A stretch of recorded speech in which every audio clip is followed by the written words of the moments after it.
اللہ تبارک و تعالی نے جس طرح نفس انسانیت میں انسانوں کو برابر بنایا ہے، لیکن پھر انہیں درجوں میں فضیلت عطا کی ہے۔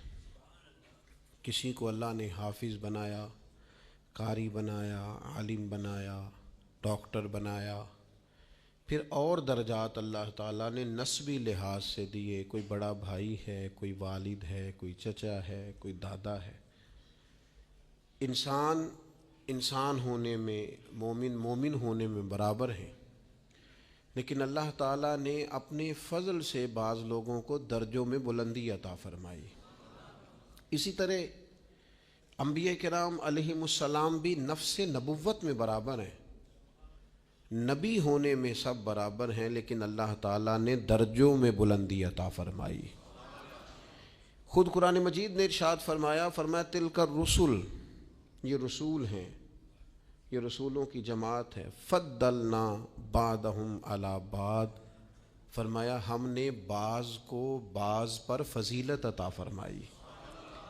یہ جماعت ہے انبیاء کی، رسولوں کی، نبیوں کی، ہم نے بعض کو بعض پر فضیلت عطا فرمائی۔ کتنی فضیلت عطا فرمائی؟ فرمایا منہم من کلم اللہ، ان میں سے بعض ایسے ہیں جن سے اللہ نے کلام فرمایا، ورفع بعضهم درجات، اور فرمایا بعض ایسے ہیں جنہیں اللہ نے درجوں میں بلندی عطا فرما دی۔ وآتینا عیسی ابن مریم البینات، اور جناب عیسیٰ ابن مریم کو کھلی نشانیاں عطا فرمائی۔ یہاں بالکل عام فہم سادہ آدمی، کوئی ادھر ادھر جانے کی ضرورت نہیں، اسے سمجھ آتی ہے کہ کلام اللہ نے حضرت موسیٰ سے فرمایا، اور اللہ تبارک و تعالیٰ نے جناب عیسیٰ ابن مریم کو کھلی نشانیاں دیں، اور یہ جو فرمایا نا وَرَفَعَ بَعْضَهُمْ درجات، ہم نے بعض کو درجوں میں بلندی عطا فرمائی۔ مفسرین فرماتے ہیں یہ پتہ ہے اللہ نے نام کیوں نہیں لیا؟ اللہ کو پتہ ہے جب میں کہوں نا میں نے بعض کو درجوں میں بلندی عطا کی تو سمجھ جائیں گے کس کی بات ہو رہی ہے، یہ بتانے کی ضرورت نہیں ہے۔ اور یہ بھی نہیں بتایا کہ کتنی بلندی دی، اس لیے کہ کوئی ایسا عدد ایجاد ہی نہیں ہوا جس سے مصطفیٰ کریم کے درجوں کی بلندی کو شمار کیا جائے۔ کوئی عدد بنا ہوتا نا، کوئی وہ شمار ہوتا تو اسے شمار کر لیا جاتا۔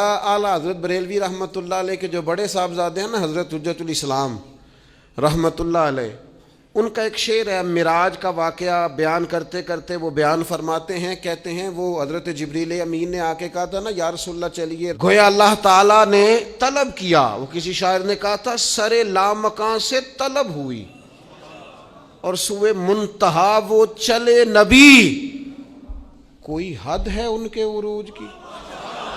بس اتنا بتا دیتے ہیں بلغ العلا بکمالہ، کشف الدجی بجمالہ، حسنت جمیع خصالہ، صلوا علیہ، کوئی حد ہے ان کے عروج کی؟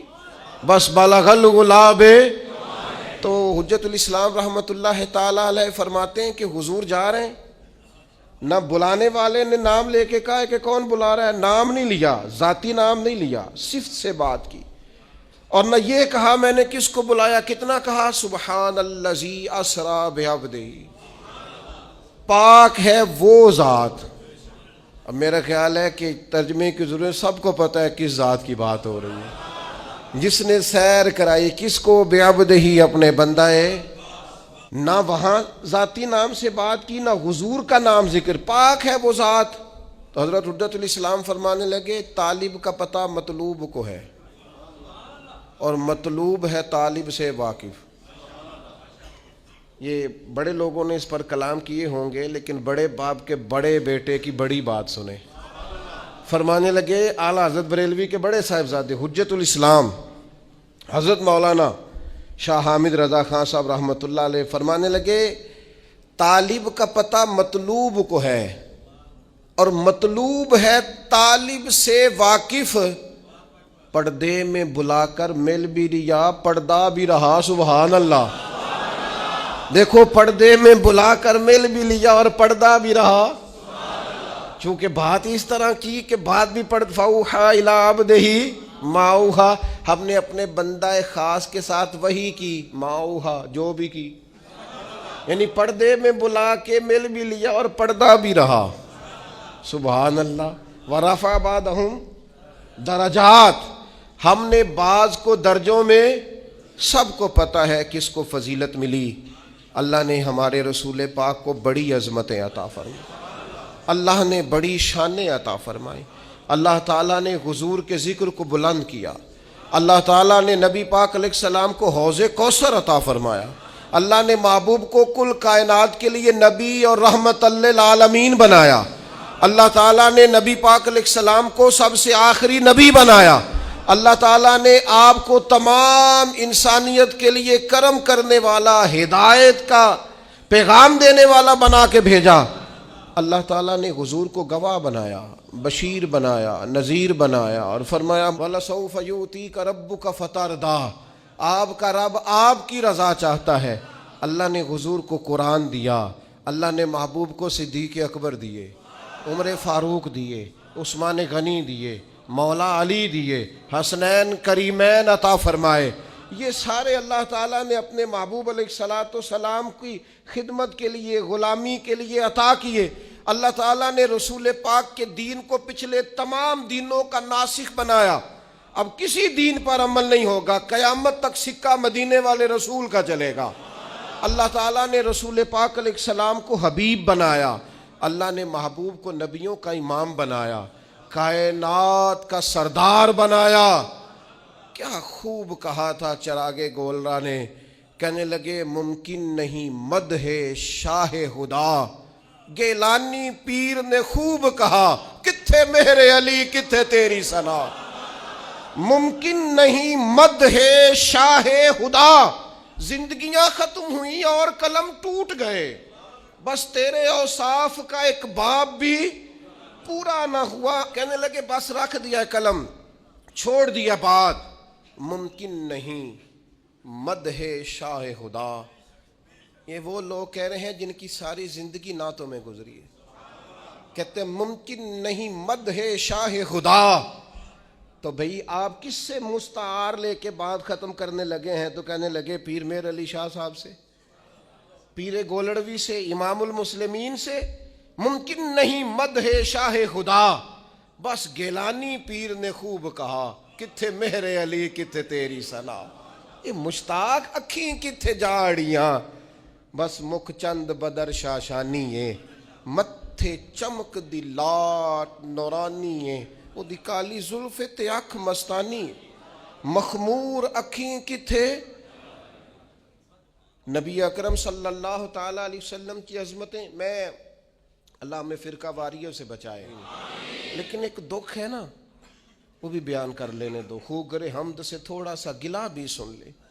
اور میرے عزیزو، جس طرح توحید قرآن پاک کا مستقل عنوان ہے، جس طرح عقیدہ آخرت قرآن مجید کا مستقل عنوان ہے، جس طرح اخلاقیات قرآن مجید کا مستقل عنوان ہے، جس طرح دین کی سربلندی کے لیے جد و جہد کرنا، جہاد کرنا قرآن کا مستقل عنوان ہے، جس طرح معاشرت، ماں باپ کے، بہن بھائیوں کے، بیوی بچوں کے، رشتہ داروں کے حقوق قرآن پاک کا مستقل عنوان ہے، اس طرح شان مصطفیٰ بھی قرآن مجید کا مستقل عنوان ہے. سارے عنوان بیان کرتے ہو، مانتے ہو، تذکرہ کرتے ہو. کیا وجہ آتی ہے جب عظمت رسالت مآب کی بات چھڑتی ہے تو بحث چھڑ دیتے ہو؟ فاضل بریلوی کہنے لگے، کھائے تجھ کو تپے سکر، تیرے دل میں کس سے بخار ہے؟ کس سے تیرے دل میں بخار چڑھ گیا ہے کہ ہر شے تو مانتا ہے، اور عظمت رسالت مآب کی بات آتی ہے تو بحثیں کرتا ہے؟ عقیدہ وہی اچھا ہے جو جناب صدیق اکبر کا ہے.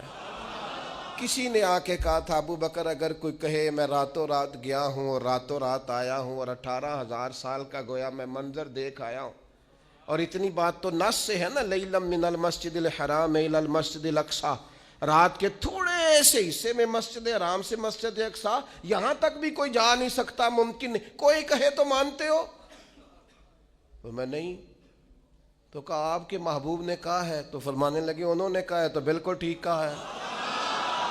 کہا ابھی تو آپ نے کہا تھا کہ کوئی کہے تو میں نہیں مانتا، کہنے لگے چلا ہوا ہو کوئی ہے، تم نے تو کوئی کی بات کی تھا، باقیوں کا حکم اور ہے اور محبوب کی بات اور ہے، ان کے تذکرے اور ہیں، ان کا فرمانا اور ہے، ان کا کہہ دینا کچھ اور ہے۔ میں نے تو کہا تھا کوئی کہے تو نہیں مانتا، اور وہ جو کہے اور جس وقت کہے اور جس حال میں کہے اور جس رنگ میں کہے، سانو قید سجن دا گہنا ہے، او جنج رکھے اونج رہنا ہے۔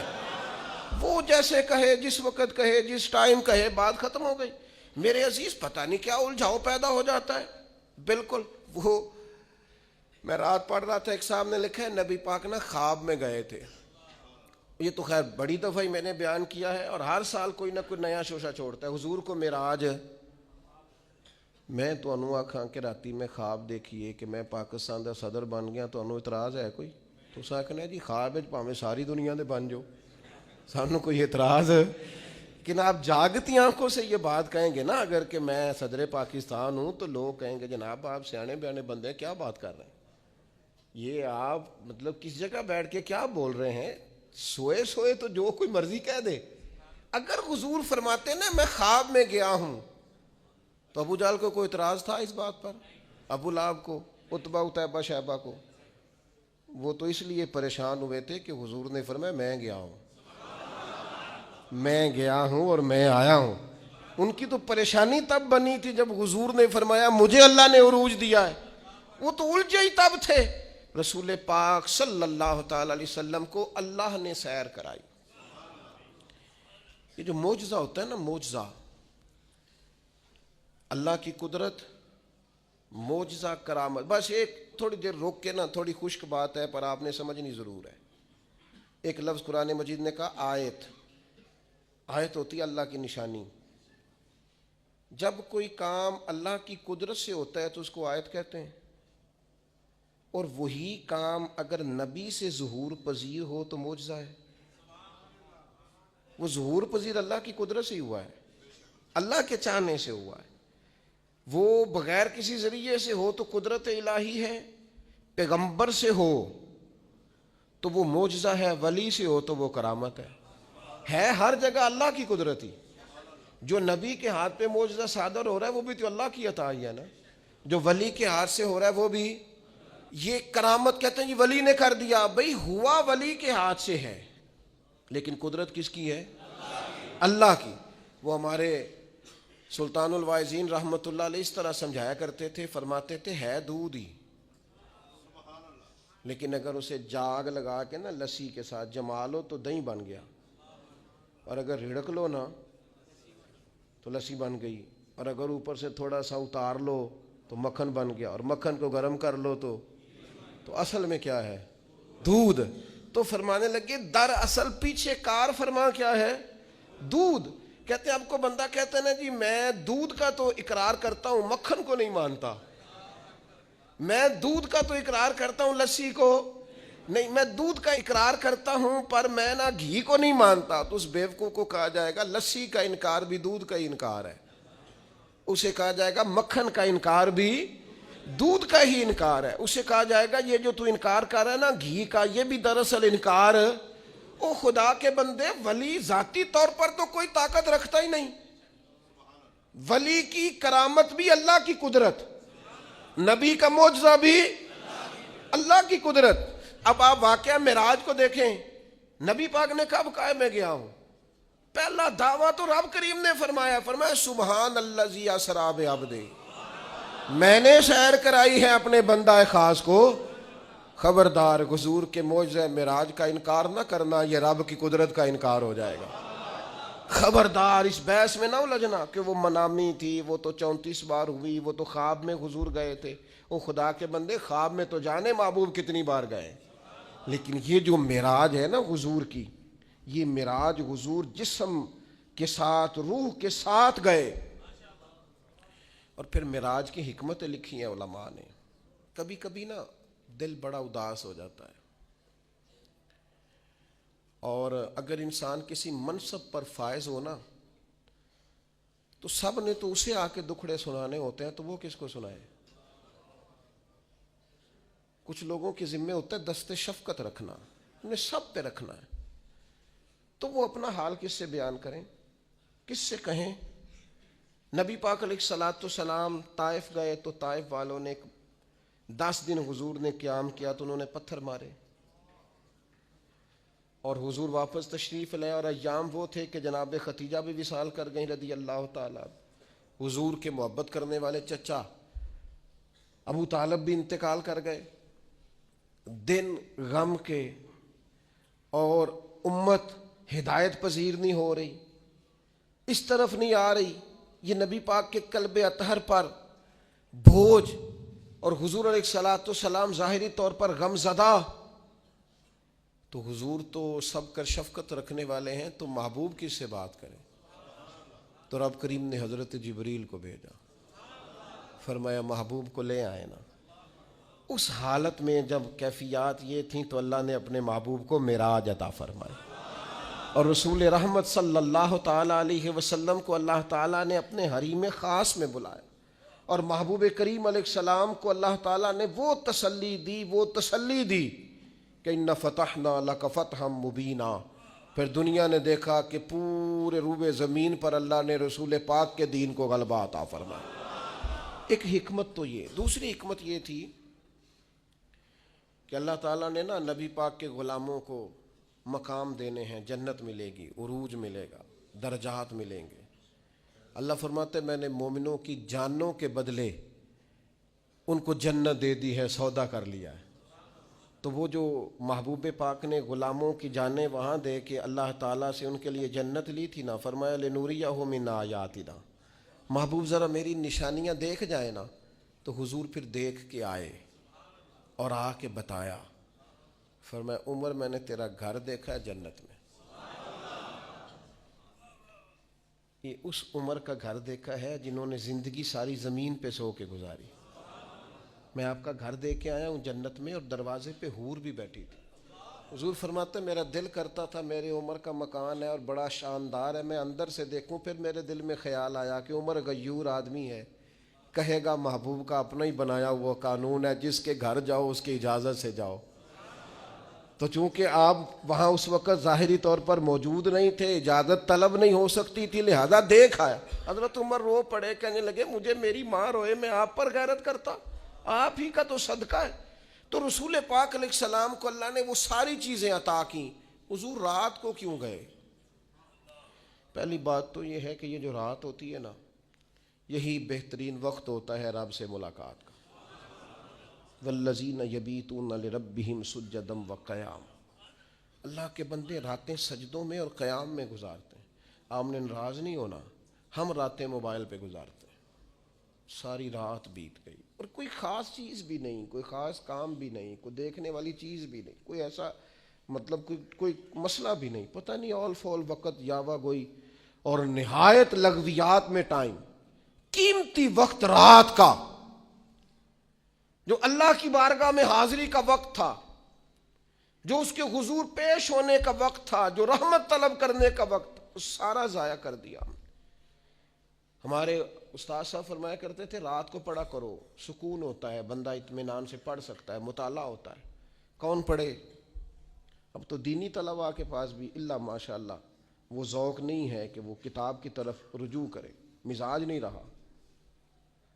میرے بھائی رات کا وقت اللہ سے ملاقات کا، لیلا من المسجد الحرام الی المسجد الاقصی، رات کے وقت حضور تشریف لے گئے۔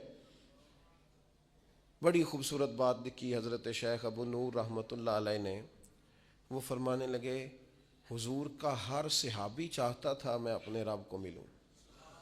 وَإِذَا سَأَلَكَ عِبَادِي أَنِّي فَإِنِّي قَرِيبٌ، تڑپ کے آئے نا صحابہ، ایک دن عرض کی یا رسول اللہ رب کو دیکھنے کو جی چاہتا ہے، اس سے ملنے کو جی چاہتا ہے۔ تو اللہ کریم نے فرمایا وَإِذَا سَأَلَكَ عِبَادِي أَنِّي فَإِنِّي قَرِيبٌ، محبوب جب آپ کے پاس آ کے میرے بندے میرے بارے میں پوچھیں تو آپ ان سے فرما دیں میں ان کے قریب ہی ہوں، جب دعا مانگیں گے میں قبول کروں۔ تو حضور علیہ السلام اگر غلاموں سے فرماتے میں جا رہا ہوں تو رب کی ملاقات کا شوق تو ہر جگہ تڑپتا تھا۔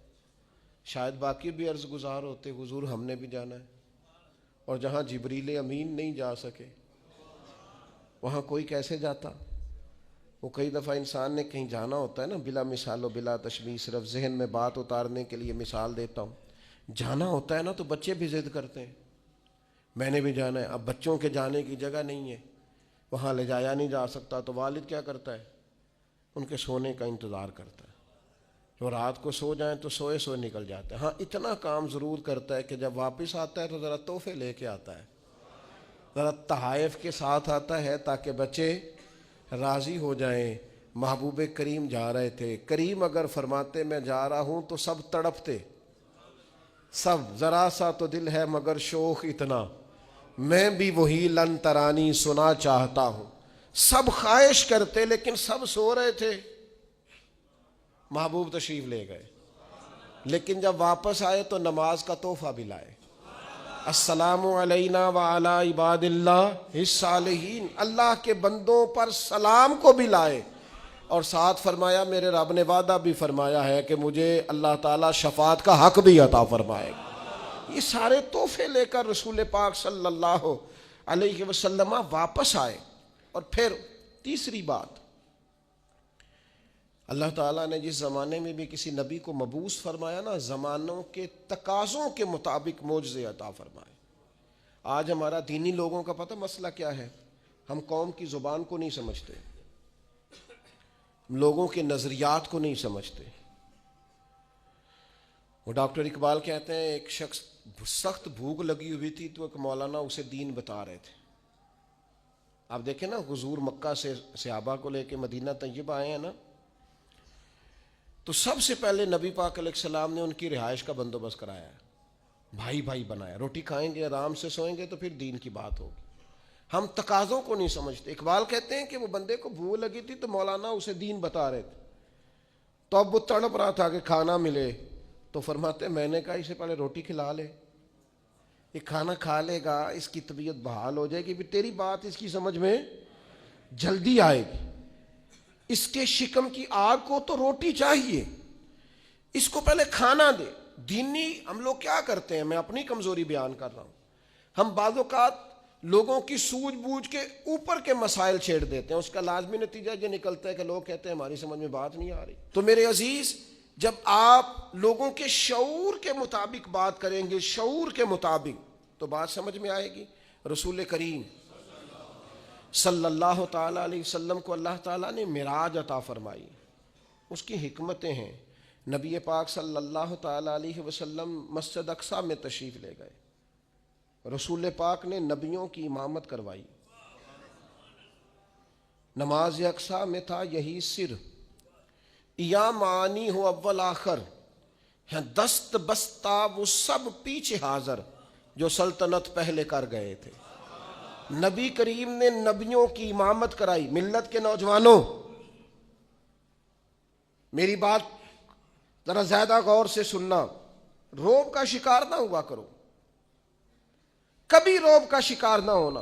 فلاں آدمی بڑی گاڑی میں آیا ہے تو مجھ پر اس کا روب طاری ہو جائے، بہت بڑے پیسے لے کے آیا ہے تو روب طاری ہو جائے۔ وہ میں نے دیکھا ہے کہ فلاں کے میں علاقے میں گیا تھا، سڑکیں بڑی پکی بنی ہوئی ہیں، روب، یہ روب سے نکل آؤ۔ جب روب طاری ہوتے ہیں تو سچ نہیں بولا جاتا، جب روب طاری ہوتے ہیں تو پھر انسان کی اپنی شخصیت ساری ضائع ہو جاتی، پھر آپ کا کوئی نظریہ نہیں، آپ کو تو جو کوئی کہے گا آپ وہ کر دیں گے، چونکہ آپ پر روب طاری ہوتا ہے۔ ہمارا مزاج ہے، پر تھوڑے پیسے کم ہیں ہمارے پاس، یا کسی کا خیال ہے کہ ہم کسی، خدا نہ خواستہ وہ کسی کا خیال ہے، ورنہ کوئی برادری چھوٹی بڑی نہیں ہوتی، کہ ہم کسی ایسے خاندان سے ہیں جو بظاہر چھوٹا قبیلہ ہے، روب کا شکار ہوتے ہو۔ اس رسول کے ماننے والے لوگ روب کا شکار ہیں جو سب نبیوں کے آگے کھڑے ہو کے امامت فرما رہے ہیں۔ تمہارے حصے میں امامت آئی ہے، امامت تم نے امامت کرنی ہے۔ کنتم خیر امت اخرجت للناس، تم نے امام بننا ہے، اور تم چھوٹی چھوٹی باتیں کر رہے ہو، کمزور باتیں کر رہے ہو، ڈرے ڈرے محسوس ہو رہے ہو، تمہارا طرز زندگی سہما ہوا ہے۔ مسلمان جس ملک میں جاتا ہے کمزور بات کرتا ہے، جس جگہ کھڑا ہوتا ہے اپنے آپ کو مظلوم ثابت کرتا ہے، جہاں بات کرتا ہے تو وہ کوشش کرتا ہے میں قابل رحم بن کے بات کروں، جہاں بات کرتا ہے اس طرح کرتا ہے کہ میں جناب بڑا مجھے مدد کی حاجت ہے، میری مدد کریں۔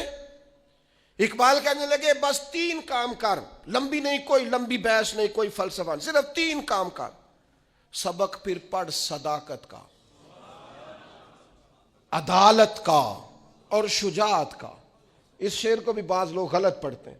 صرف 3 چیزیں، سبق پھر پڑھ صداقت کا، عدالت کا، شجاعت کا۔ کوئی لمبی بات نہیں، ایک تو سچ بولا کر، سچائی کا سبق پڑھایا کر، اور دوسرا عدل کیا کر، اپنی ذات سے شروع کر، اپنے آپ کو قانون کے سامنے پیش کریں۔ آپ کوئی بھی ہیں، قانون کے سامنے، کیا رسول پاک علیہ السلام سے بڑھ کر بھی کوئی بڑا عادل ہے؟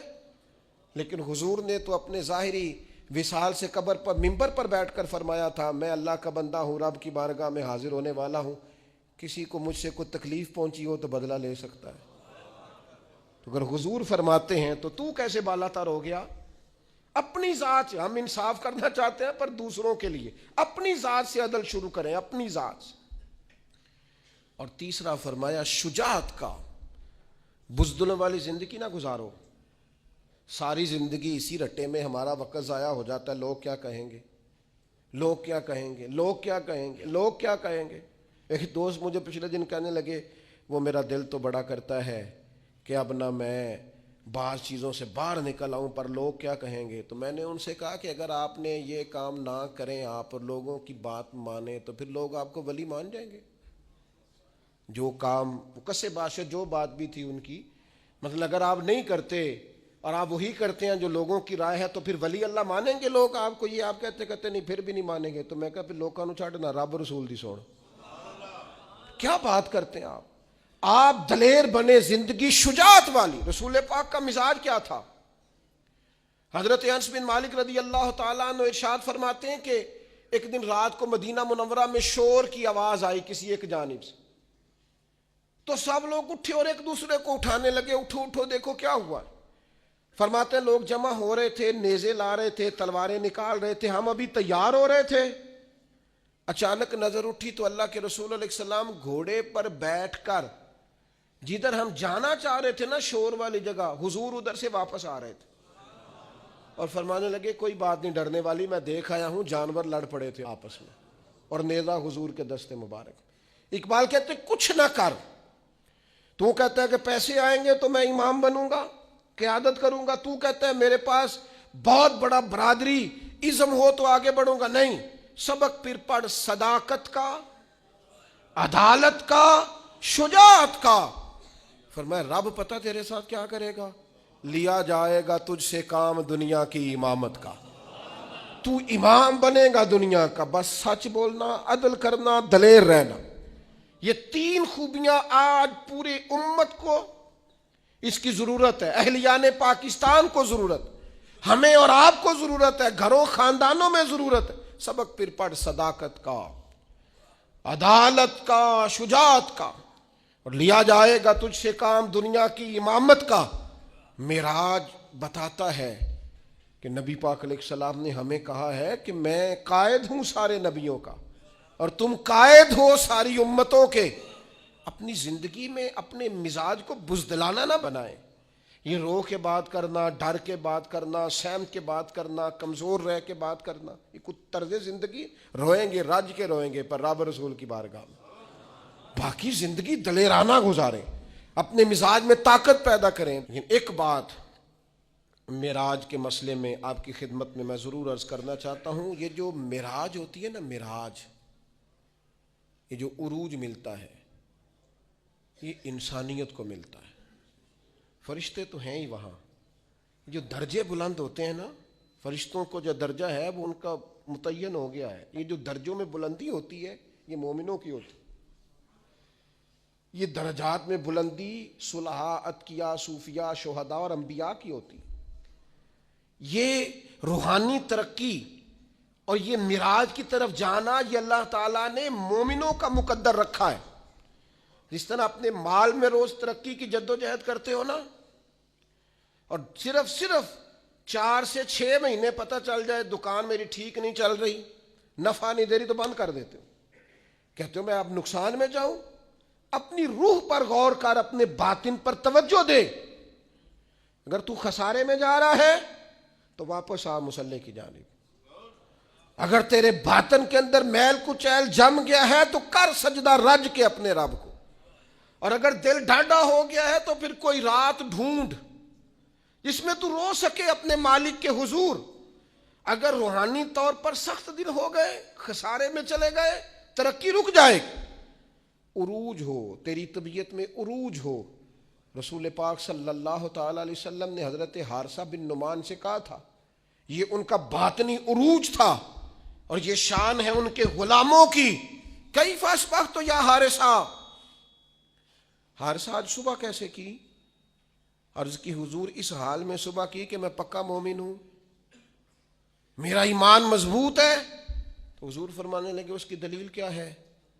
عرض کی حضور دلیل یہ ہے کہ اگر میں زمین پہ کھڑے ہو کے آنکھ کھولوں تو میری آنکھ خدا کے عرش تک جاتی ہے. کہو تو راز حیات کہہ دوں، حقیقت کائنات کہہ دوں، وہ بات کہہ دوں جو پتھروں کے دلوں کو بھی پاش پاش کر دے. میں کامل مومن ہوں اور میری آنکھ اللہ کے عرش تک جاتی ہے. حضور میں دیکھ رہا ہوں جنتی جنت میں جا رہے ہیں. یہ میرے ایمان نے مجھے لذت دی ہے، عروج دیا ہے، کمال دیا ہے.